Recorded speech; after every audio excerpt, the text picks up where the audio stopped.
Yeah, a few years ago, non-exclusive libraries were popping up all over the place, and because there was such a rush of them, and everybody had the same catalog, not only did they have the same problems with multiple placements, people claiming, "No, that's our placement, no, that's our placement," but also some clients would be going to non-exclusive libraries and going, "You have the same music that they have. Like, why would I work with either one of you guys? I'm going to go find an exclusive library," because they found that their competitive edge as a non-exclusive thing really fizzled. And I do want to actually, there was a question that right underneath it I can get into now, which is like it was a great question. Exclusive is a taboo word. Why would one let someone else control them?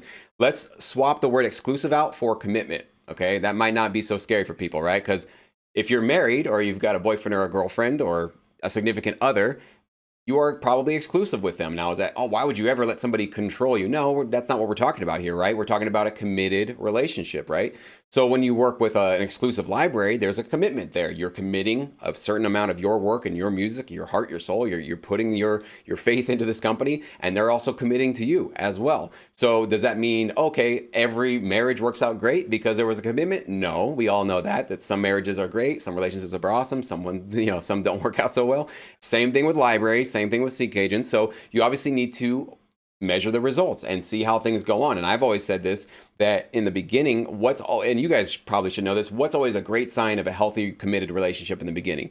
Communication. That's always the sign. If you can't communicate when you're frustrated, when you're confused, if they can't communicate when they need to explain something to you, if they send you a contract and you're like, I don't understand this part of the contract, what does this mean? And they chastise you for asking the question, or they come down on you or ignore you and just go, just sign it or get out of the way, dude. I don't care about your question. You got to have clear, consistent, ongoing communication. So I know people freak out about exclusivity, but if it's with the right person, think about like the right relationship with an exclusive person. It's a beautiful thing. It's wonderful, actually, because you can build some incredible things together when you're committed. So maybe swap out the word exclusive for commitment, because it's non-committal and committed. So there could be benefits to both. I have just personally gone more with the commitment side, the exclusive side of this, because I have found, especially with production music libraries, the exclusive ones generally have better relationships. They're generally better connected with clients, and they've probably been in this industry long enough to have those really great opportunities for your music. Non-exclusive ones could just have popped up in the last 6 months because they don't want to pay any money for anybody's music. They just want everybody to upload as many tracks as they can. They don't care about you. You're just another number to them.